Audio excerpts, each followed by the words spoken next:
Amados irmãos, a graça e a paz do Senhor Jesus, estamos aqui de volta, graças a Deus, para meditar na palavra de Deus. Quero convidar você a abrir a sua Bíblia em João 3, o versículo 16, tá? Muito conhecido esse texto, né? João 3,16. Vamos falar com Deus. Pai de amor, nós colocamos o nosso coração diante de Ti nesse momento. Nós queremos, ó Pai, ouvir a Tua palavra, entender, ó Deus, e sermos abençoados por Ti. Por isso rogamos, ilumina o entendimento de todo o Teu povo, Pai. Em nome de Jesus, amém. Vamos lá, meus amados. João 3,16.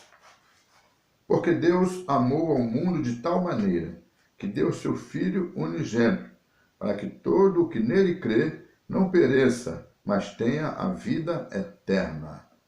Palavra de Deus. Amor. Deus amou o mundo de tal maneira que deu seu Filho unigênito, né? É um gesto de misericórdia, um gesto de bondade.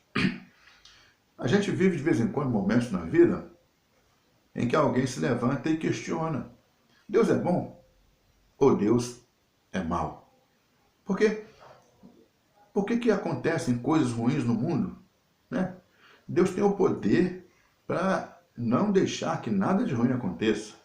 Deus tem o poder para, como nessa situação do coronavírus, interferir, resolver isso num estalar de dedos, num piscar de olhos. Mas por que ele não faz isso? É gente que morre, né? Gente perversa, mas gente boa também. Tem até gente crente que padece e a gente fica condoído com isso. Mas por que acontece? Por que Deus não dá logo um basta nisso? Bom, quando a gente vai estudar a palavra de Deus, a gente vai encontrar a ação de Deus e a ação do ser humano. De uma forma misteriosa, está dentro do propósito de Deus, que as pessoas percebam a sua ação, mas também que as pessoas percebam a ação do ser humano. O texto aqui diz que Deus amou o mundo de tal maneira, né, e deu o seu Filho unigênito, para que o que nele crê não pereça, mas tenha vida eterna. Jesus Cristo veio ao mundo para salvar as pessoas, né? A mensagem foi pregada para todos que estivessem ao alcance de sua voz. Mas nem todos creram. Muitas pessoas do tempo de Jesus não creram nele.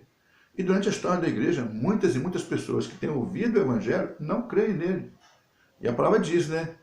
Apesar do evangelho ser pregado, né, para todos, né? Jesus Cristo veio para o mundo e o evangelho é pregado para todas as pessoas, né? Toda criatura em toda parte do mundo.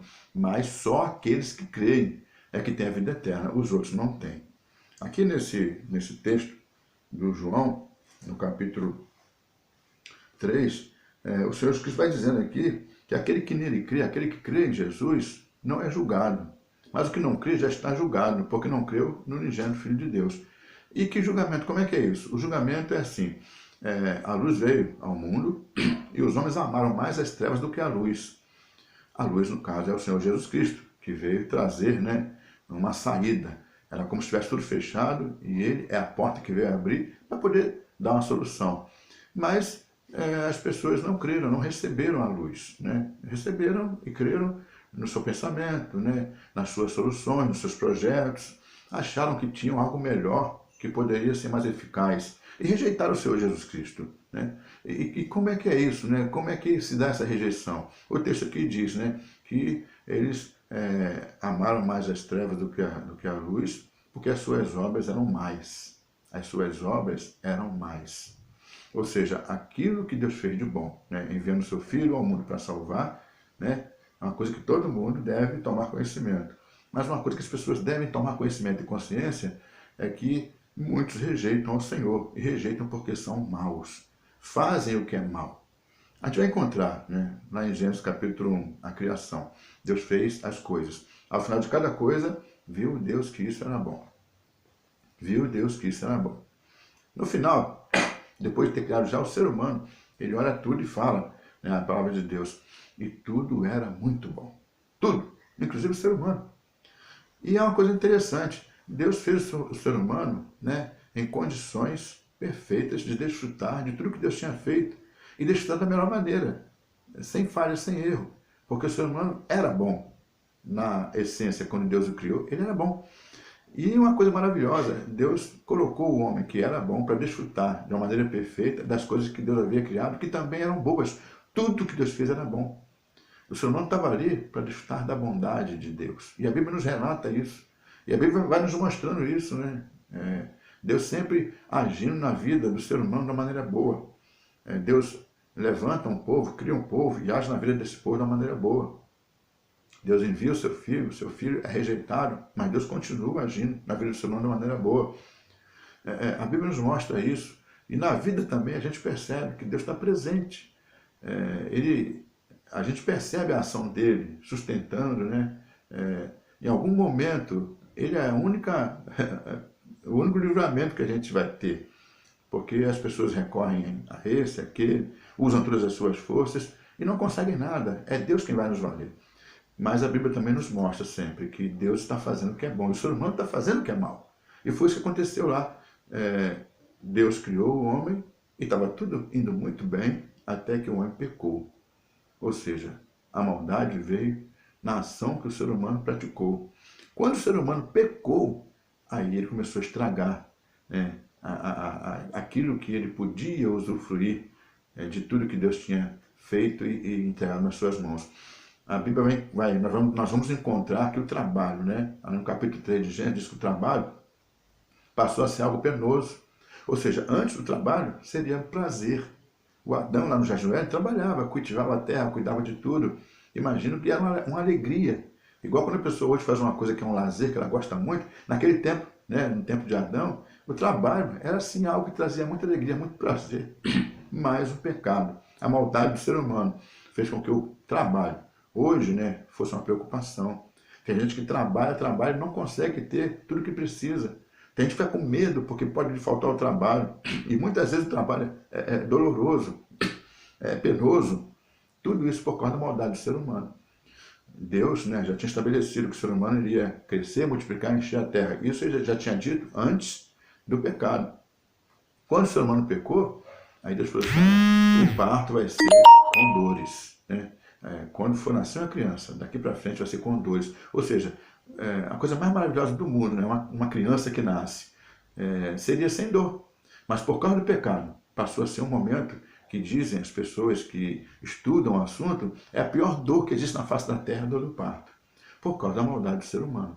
Só que lá no capítulo 3 de Gênesis, o texto no versículo 15 vai dizer que Deus faz uma profecia. Ele fala com a serpente dizendo, né, da mulher, né, nascerá um que esmagará a cabeça da serpente, né? Haverá uma inimizade entre a semente da serpente e a semente da mulher. E da semente da mulher nasceria um que esmagaria a cabeça da serpente. Porque foi a serpente, né, o animal que estava ali e que o diabo usou para tentar a Eva, nossos pais caíram. Pois então, Deus promete que alguém iria vir um dia, iria vencer aquela serpente, né? Vencer aquela malignidade que tinha vindo e atentado, né? Seduzido nossos primeiros pais. E essa pessoa, esse que viria, é o Messias. Ou seja, Deus, ele não desistiu. Apesar do ser humano ter feito o que era mal, ele não desistiu. E o texto que a gente lê vai mostrar isso, né? Deus amou o mundo de tal maneira que deu seu Filho unigênito. Ou seja, apesar, vieram profetas, sacerdotes, vieram homens e mulheres, pessoas diversas, fizeram tantas coisas e foram usadas por Deus, mas havia sempre algo que não ia bem, né? Eles falhavam alguma coisa porque eles eram maus, eram pecadores igual eu e você somos. Mas o Senhor enviou o seu Filho perfeito, né? Totalmente bom, para poder realizar essa obra perfeita na minha vida e na tua vida. E, meus irmãos, né, como eu disse no princípio, né, aqueles que creram recebem a vida eterna. Aqueles que não creram não recebem. A maldade está no ser humano, em não receber, em não crer. Hoje, acontece muita coisa de ruim no mundo, mas a maioria delas é pela maldade do ser humano. O ser humano é ganancioso, o ser humano ele se corrompe, o ser humano ele mente, né, faz falcatrua, passa a perna nos outros. O ser humano cobiça o que é de alguém, rouba o que é de alguém. O ser humano, ele guarda ressentimento, né? Ele é iracundo, ele fica armando ciladas, ele usa a boca não para abençoar, mas para maldizer. O ser humano faz um monte de coisa que é ruim. E aí a gente vê na face da terra as coisas indo de mal a pior. Paulo diz, lá no capítulo 8 de Romanos, que a criação geme Ou seja, o ser humano, ele age de tal forma que ele prejudica a criação e traz coisas, né, que atrapalham a criação de exercer aquilo que foi dado a ela no princípio. Deus fez para um fim, mas o ser humano acaba atrapalhando. Então, hoje, quando a gente pensa na situação que a gente vive, situação ruim, a gente deve se lembrar que mesmo nessa situação ruim, Deus está presente e Ele vai sempre nos mostrar a sua bondade. Nós precisamos, então, não olhar para Deus e tentar julgá-lo, né? Ver o que está vendo de errado nele. A gente deve olhar para nós mesmos e procurar encontrar em nós o que está faltando, né? O que está de errado com a minha vida, com a vida, né? A sua, das pessoas. O mundo à nossa volta. Nós temos um governo que está com um montão de dificuldade. Por causa de quê? A culpa é daqueles que estão lá no governo? Com certeza, né? O que fazem de errado, a culpa é deles. Mas é só deles. Nós, povo brasileiro, será que não está faltando algo que a gente precisa corrigir, que é mal, né? Em nós, a gente precisa corrigir para poder mudar essa realidade, né? O coronavírus que está aí, né? E outras coisas que acontecem na história da humanidade, pelo mundo afora, já aconteceram e vão acontecer. Nós precisamos olhar para nós, porque Deus é bom e sempre vai mostrar a sua bondade. Nós precisamos então abrir os olhos e enxergar a nossa maldade, porque quando a gente conseguir fazer isso, a gente vai se corrigir e a gente vai caminhar mais dentro daquilo que Deus quer para a nossa vida. E com certeza a gente vai desfrutar mais das bênçãos de Deus e vai se afastar mais, né, das coisas que são ruins para nós, das dores, porque a gente vai acabar provocando menos dores, menos coisas ruins. Então, que Deus te abençoe, meu irmão, que Deus te abençoe, minha irmã, e que você lembre-se, né, que o Filho de Deus veio ao mundo para que todo aquele que nele crê não pereça, mas tenha vida eterna. Que você seja uma pessoa que tenha no coração isso. Olhe para o seu modo de ser, seu modo de agir, seu pensamento, sua atitude, suas palavras. Olhe para o que você tem no seu dia a dia, para o seu testemunho. Olhe você para você mesmo. E certifique-se de que você tem essa fé, porque você vai ter essa vida eterna. Já tem. Se você já tem essa fé, já tem essa vida eterna, nunca vai perder, ninguém vai te tirar. Mas você precisa ter essa consciência e reconhecer que Deus é bom. Ele é sempre bom.